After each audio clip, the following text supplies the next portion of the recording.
thank you all for showing up on such short notice. Appreciate that. I know folks had a lot of things going on as usual, but we appreciate you taking the time to be with us today. As Chad had said, and we're just on a limited time frame, so I want to try to make sure I offer as much opportunity as I can to answer any questions that you may have.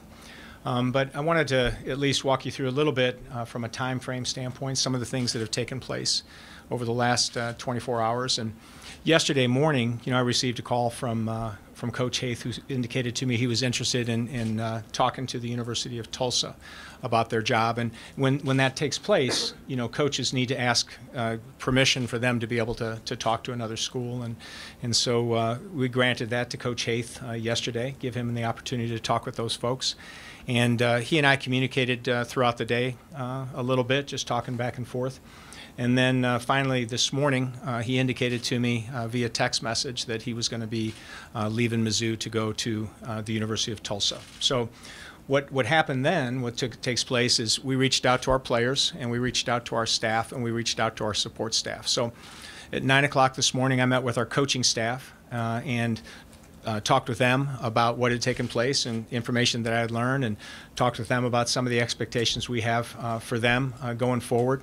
I was pleased that Coach Fuller was very supportive of being the lead person, the interim head coach, as we go through this transition, and I appreciate everything he's done and continues to do for Mizzou, and as well as Brian Tibaldi and Toby Lane and some of the other folks too. And then I met with our support staff, spent some time with them, and that would be our administrative assistants and our trainer and our academic advisors and strength coaches and folks like that, and spent a little time with them and talked to them about process. And then finally, I just got done meeting with our team. So I met with our team just a little while ago. I certainly would want to visit with you all, no offense, before I had a chance to meet with our students. And in meeting with our students, what I want to make sure that I talk with them about is how proud we are of them, first of all. Secondly, how it's so critically important that we all focus on our academics and our classwork. We have 3 more weeks left in this semester, so it's important that we really finish strong. It's important that we continue to represent Mizzou in an outstanding way, on the court and off the court, and it's important that we continue to train at a high level. And from there, they also were aware that, Coach Fuller and others would be, guiding them as they went forward. I told them at that time as well, too, that I would be meeting with you all, too. So I wanted to make sure that I kind of walked you through what took place this morning. So, as we look at that now, we certainly are appreciative, very much so, of Frank and the job he did for Mizzou. We thank him. We appreciate him. We appreciate Pam. We appreciate Corey and Brianna. And we wish them nothing but the best at the University of Tulsa. And for us, our charge now is to go forward and identify the next head basketball coach at Mizzou. Now, we don't have a time frame on that, so we don't know how long that's going to take, and we're not going to limit us to a time frame on that. We're going to take our time throughout that search process. I'll be the person working on that search process. There'll be a few other folks that I visit with and talk with and resource with that are really involved in the basketball community, and I think that'll be a great assistance for us. Our focus on that will be on the strength of our academics at Mizzou, the strength of our facilities at Mizzou, the strength of our league, and the success that we've had here at the University of Missouri. And all of those types of things will certainly be a priority as we go forward in identifying that candidate, that they fit within those kind of characteristics, those strengths here at Mizzou, and they also appreciate the strengths that we have here at Mizzou. There's a lot to offer as we have a chance to talk to those candidates that will be out there. And the next time that I would talk to you after this today will be when we introduce our next head coach. So I wanted to take that time today to make sure I availed myself to you and answer questions that you may have before we went out on that search process. So that's kind of my opening for you. Mike, did this development catch you by surprise? And a lot of coaches leave Missouri for Tulsa. Was there an effort on your part to keep Frank, or? Well, Gabe, I think I've probably been around long enough to know that there aren't a lot of things that you don't confront on a daily basis. Each day is different. And so when I received that call yesterday, certainly I wanted to handle that in a professional way with Frank, which I did. Why he may choose to go to the University of Tulsa, that would be something you'd have to ask Frank. Had you talked to him to give him the idea of what was expected of him next year, and if maybe his job did depend on what they accomplished next year? You know, Joe, we meet with our coaches all the time, as you know, and after the season we do as well too. And Frank and I have met, and we did meet, certainly recognizing that we have a sense of urgency of what we try to do here. And you've heard me use that term before. We do. All of us have a sense of urgency on how important it is that we perform academically, socially, and competitively each and every year. And I know I had that conversation with Frank and made sure that he knew that as happy as we are with the success we have at Mizzou, we always want to have more.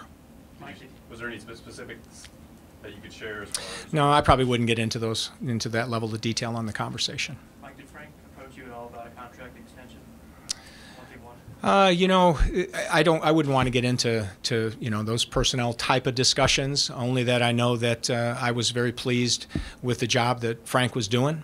I know that he had 3 years left on his contract. I know that it's important that I communicated that we had a sense of urgency going forward, and so that would probably be, you know, the extent of that conversation. Just 6 months ago, you sat up here and said you looked forward to working with him on what times it's deflated it all to you. Oh, actually, I don't know if it's I don't know if it's deflating. It's, you know, it's disappointing because I think you enjoy working with people, and I very much enjoyed working with Frank. He's a very good person. He's a good basketball coach, and it was our intention to work together for quite some time. But he made a decision that he wanted to work somewhere else, and you know, I wish him the best as he goes forward to Tulsa. Can you be more specific about who's involved in the search? I know Gary and Mike have helped you in the past. Is there a search firm involved? You know, we haven't determined who all those people will be yet, Gabe. It's a little too soon for that. Once again, I mean, officially, when I knew that Frank was going to be taking that job at Tulsa was via text message this morning. You know, so that's where I knew about that officially this morning. Obviously, I heard all the same things all of you did, and Frank had talked to me about going there. But once that kicked in place, the number one priority for us were our students. The number two was our staff.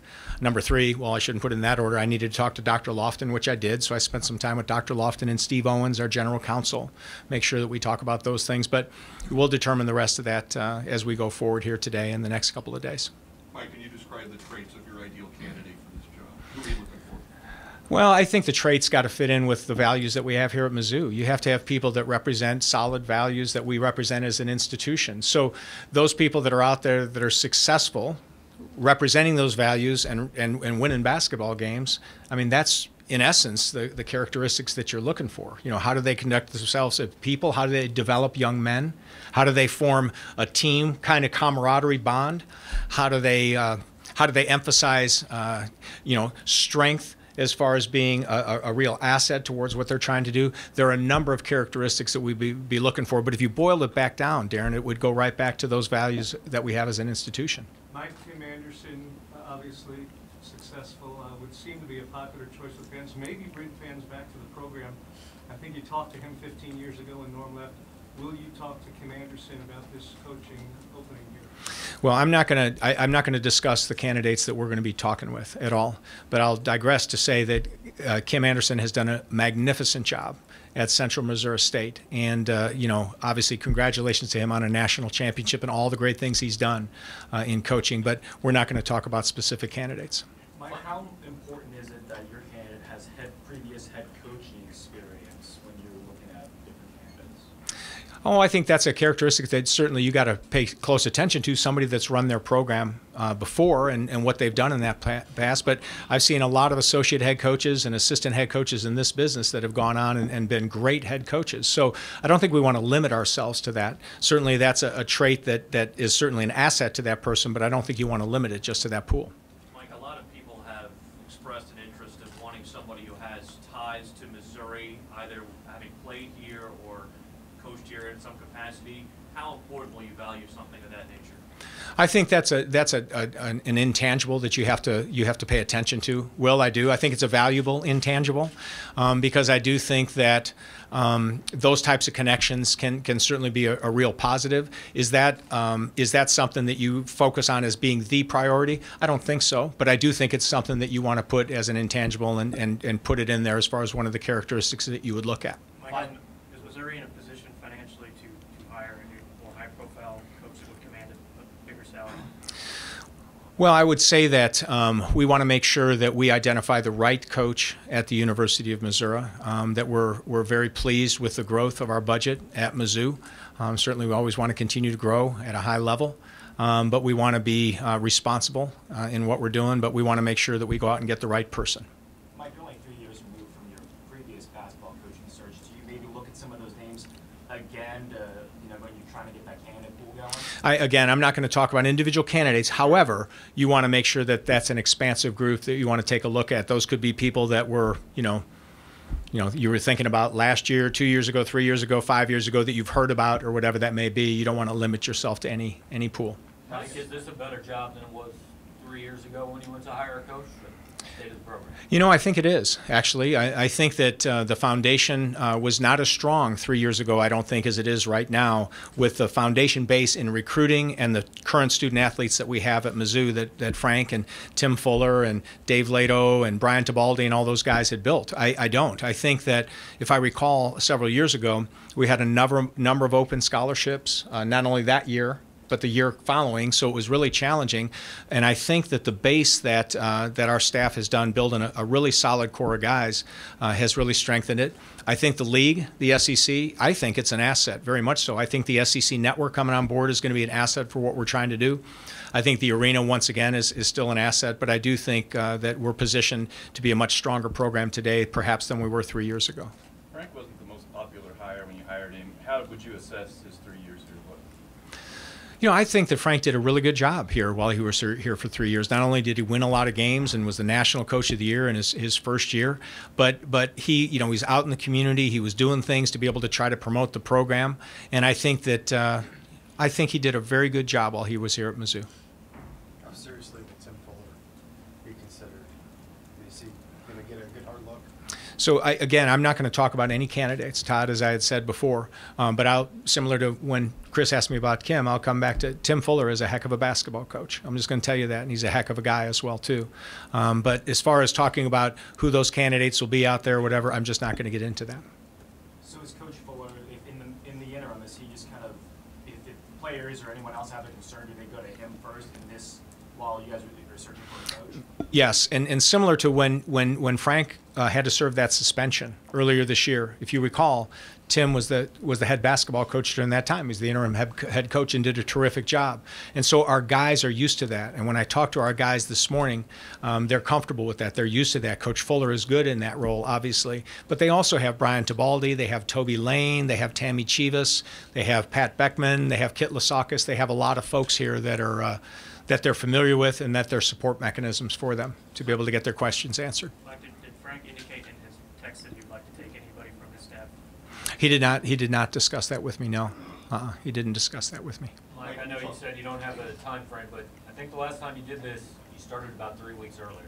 Does that, especially with signing period, things like that, put a sense of urgency getting this done quicker than last time? Well, this is certainly a unique time. This is a unique time. It's unusual this time to have a vacancy in college basketball. But I think that what I want to make sure that we want to make sure we don't do, Gabe, is we don't want to rush the process for the sake of rushing it, right? We want to make sure that we work it and that we move fast, that we hustle, but and that we're very diligent in our efforts. And I just don't want to limit us on time doing that. We'll take time for 2 more questions, okay? Mike, can you talk about what's going on? Go ahead. Tennessee obviously has an opening. There's other coaching vacancies. Is that? I mean, do you have to pay attention to that and who? How quickly some of these other programs might be moving on candidates you might be having interest into? When you have vacancies out there, certainly you're aware of that, Todd. Other vacancies, I should say, that are out there. But, for us, you're knowledgeable of that. What's going on. You're cognizant of that. But ours is clearly focused on just at Mizzou. And what do we see the best fit is going to be here? This will obviously fall mostly on Tim, but can you talk a little bit about what happens now as far as retaining the recruits that have already committed to Mizzou and trying to bring in maybe 1 or 2 more? Well, I think, I know that Tim and Brian, Toby, a number of our staff members are in constant communication with our current guys as well as our recruits and everything, and making sure that they're communicating, knowing that, that Mizzou, cares about them, wants them here, is looking forward to them, and that hopefully they'll be patient with us as we identify the next head basketball coach. But I know that our staff, in particular Tim, has done a good job of making sure he's reaching out to all those folks. All right, okay. Thank you all very much.